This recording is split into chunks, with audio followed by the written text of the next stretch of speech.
This is the story of how a working class family took over America, how they were on the minds and the tongues of every single person there, how you would tune in almost every single night, primetime TV, just to see what they were getting up to. You'd go to work, talk about the adventures and mischief that was caused. This is part one of the rise and fall of America's most beloved family, better known as The Simpsons. In 1987, The Simpsons debuted on the Tracy Ullman Show. The lovable family found their way into the hearts of the nation and went from a short to a full-fledged primetime 30-minute show on Fox. December 17th, 1989, The Simpsons family hit TV screens with episode 1, Simpsons Roasting on an Open Fire. This episode introduces you to the family and a brand new character, a favourite of mine personally. This is Santa's Little Helper. Now, Santa's Little Helper is introduced as Bart's dog, and the family is more or less complete by then. Obviously, they do get a cat, Snowball, 1 through 16 at this point. And going on to its 37th season, The Simpsons been on TV for 35 years. But how did they go from primetime to sitting on streaming platforms? How did it go from a show everyone was talking about to a show which you start to groan at when you hear a new season's being renewed? I'm sure older viewers will remember going to work and maybe some people going to school, high school, things like that, and discussing Homer's hijinks of that week. Let's go all the way back, all the way to the beginning, 1989, when season 1 began. Season 1 kicked off very strong, introducing the family's beloved dog, as mentioned, but that's not all they introduce. Each Simpson gets a story told. We learn Bart is a bit of a troublemaker. Homer is a bit of a drinker. You could say he's lazy at work. And Lisa, she loves music. She's gifted, but is hardly ever aided by her parents and her family around her.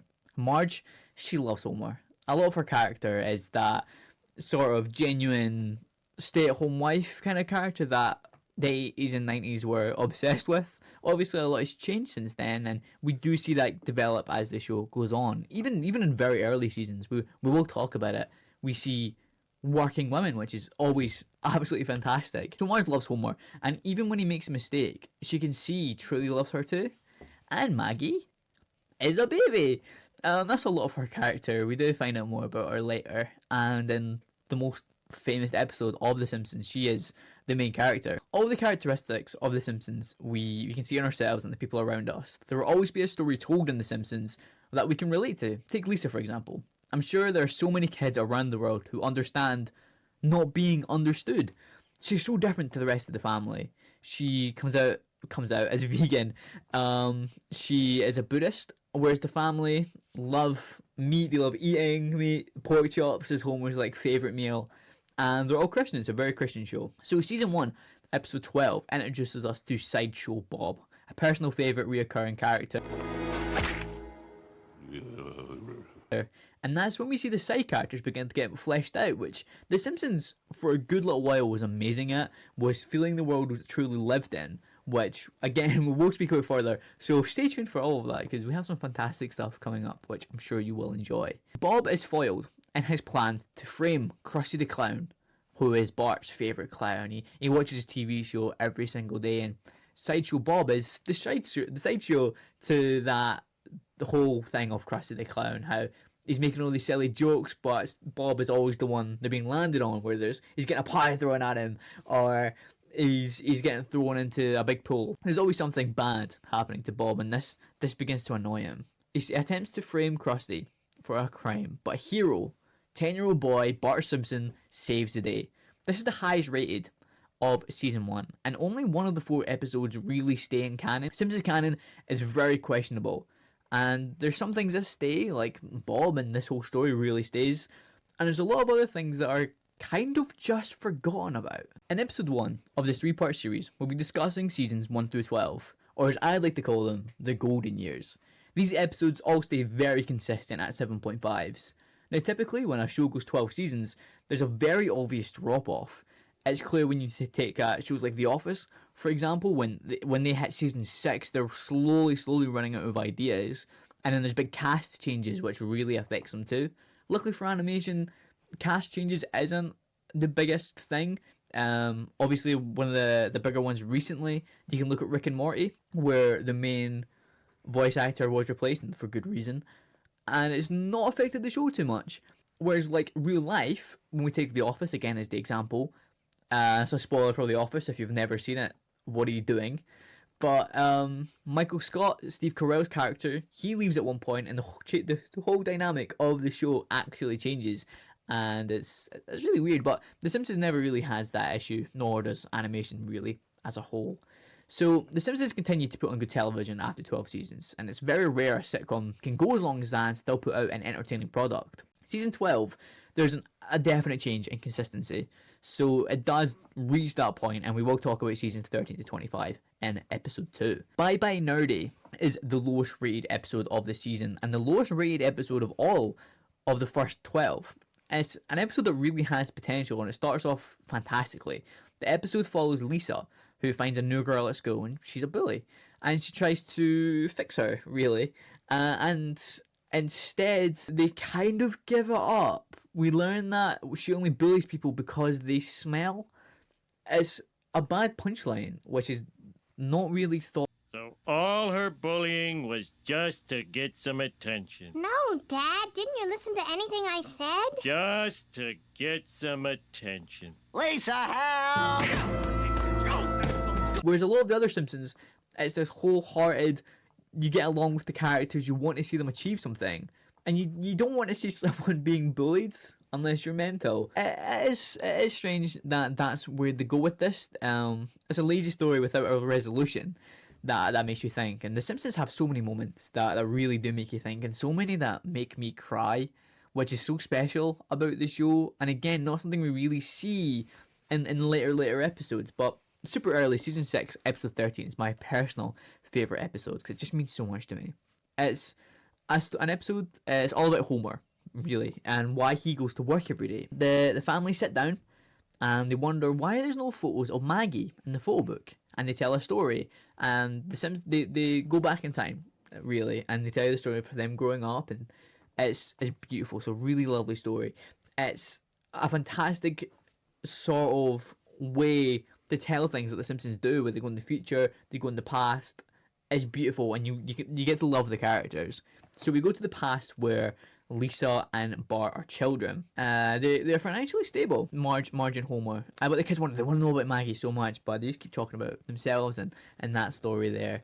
And it really drags on, and the kids get bored, but you are enthralled and just learning all this lovely stuff. Now that they're financially stable, Homer can explore other employment. He works at a power plant, a nuclear power plant. He's bad at his job. It's funny. So he wants to move on from nuclear power. He wants to do something he's always dreamed of, and that is working at a bowling alley, because he just loves bowling. So he quits his job in an ill-mannered fashion and follows his dreams.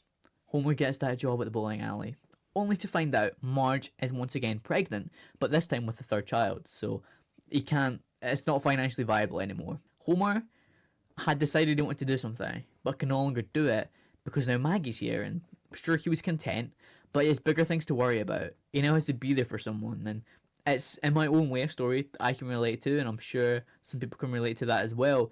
Making a big decision and finding out that you should hold on because there's people you need to be there for. Homer's forced to get his job back at the power plant, and Mr. Burns, his boss, he wants to mock him. He makes him crawl through a little door to get his job back. Yes? Are you a new applicant? Actually, I quit and I came to get my job back. Through there.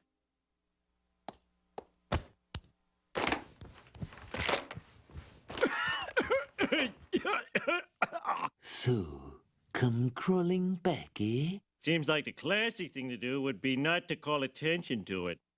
And he puts a plaque on the wall which reads, "Don't forget, you're here forever." That's where they kind of stop the story. They don't really find out where the pictures are, where all these photos of Maggie's are, until the end credits, where they show the plaque again, but this time it's been pasted over.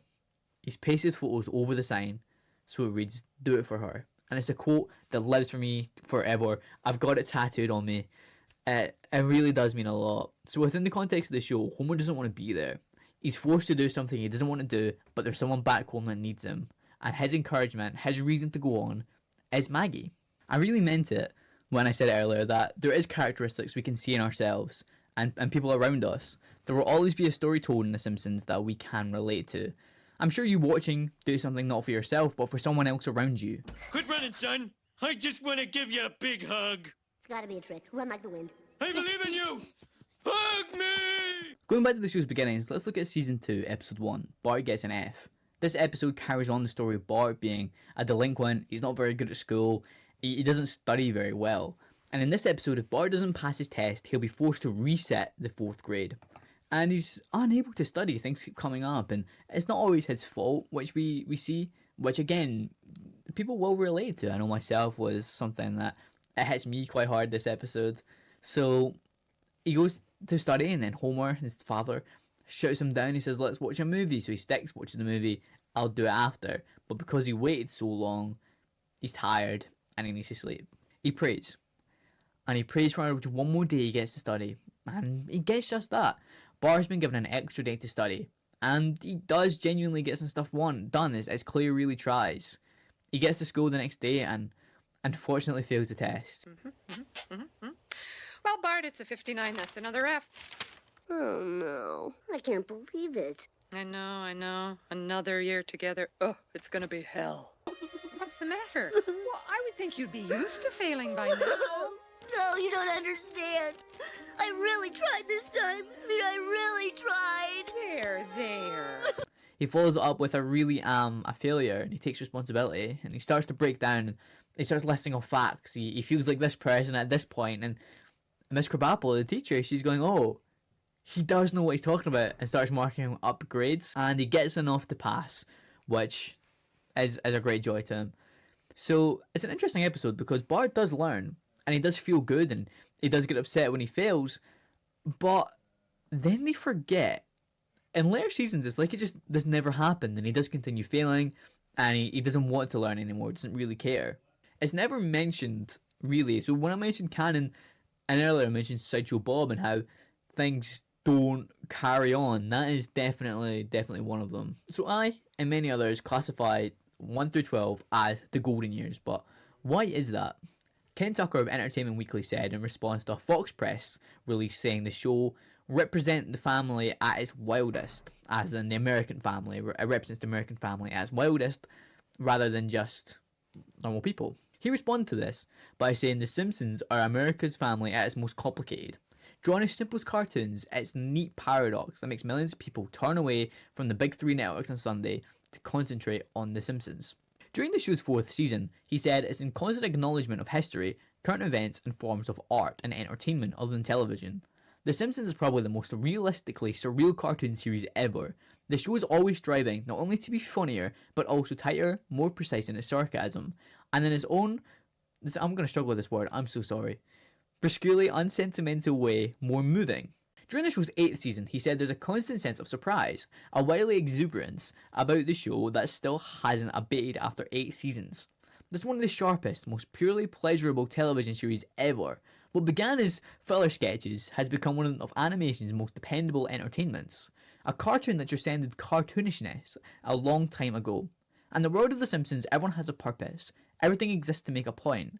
In that sense, the cartoon is the most humanistic show on television. In my opinion, early Simpsons is generational. There's nothing quite like it on television.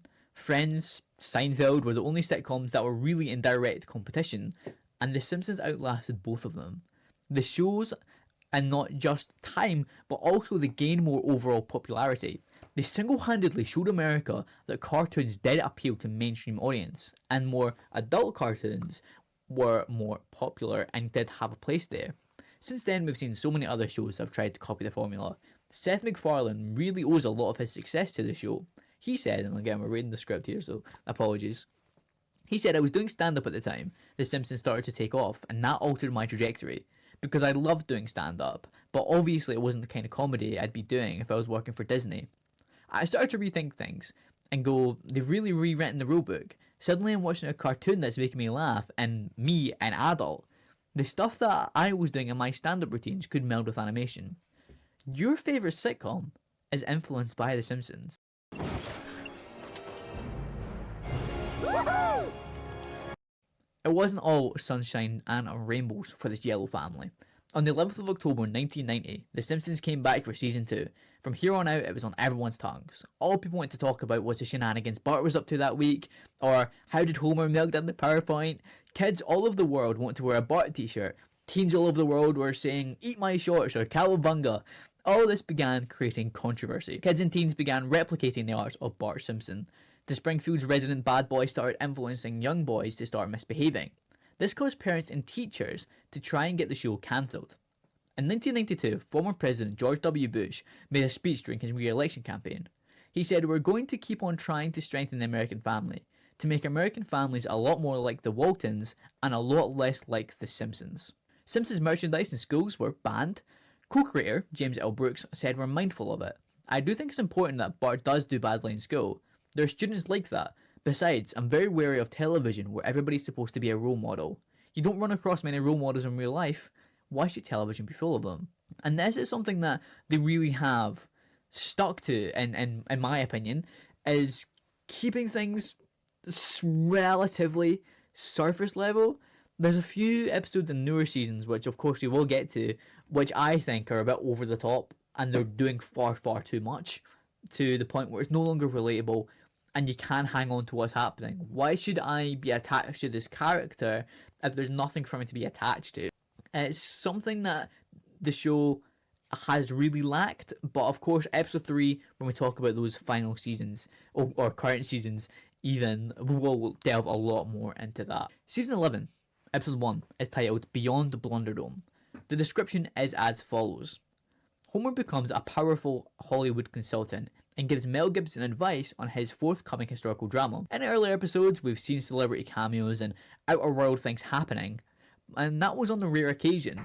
But after this episode, there were very few which felt like a real family just doing their best. The top rated episode of all time is called Homer's Enemy. This was episode number 23 of season 8. This episode has real consequences to the actions of Homer, as laziness and stupidity causes a co-worker to go insane, and when acting irrational, he makes a mistake and dies. Oh, I eat like a slob, but nobody minds. I'm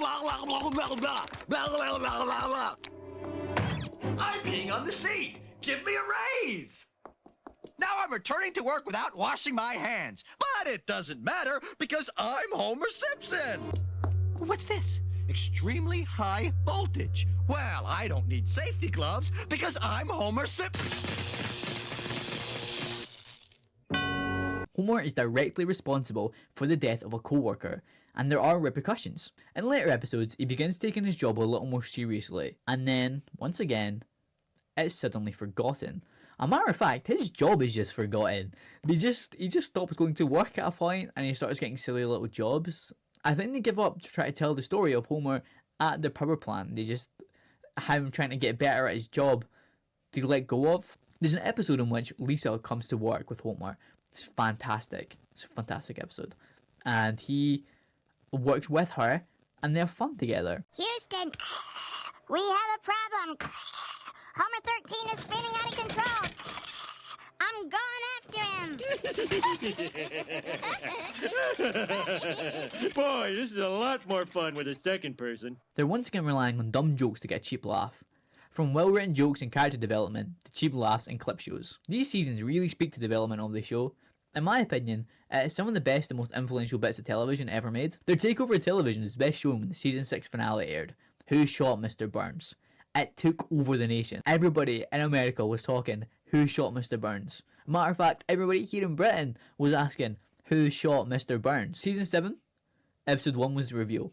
This episode aired on the 17th of September 1995. 12.3 million households tuned in. When I say it took over America, I really mean it. 12.3 million different households tuned in to find out who shot Mr. Burns. Remember when I said there'd be a little bit more to Maggie? It just so happened she was the one that shot Mr. Burns, which caused a bit of a global disappointment. A lot of people put Waylon Smithers as the one, but no, it was Maggie Simpson. The people in the 90s said it felt like everyone in America was watching. I remember my dad ordered a whole bunch of Chinese food, appetizers for us, and we ate as we sat around the TV. But who could eat? We were all so excited. Who shot Mr. Burns, including my parents? So it went generation to generation to generation.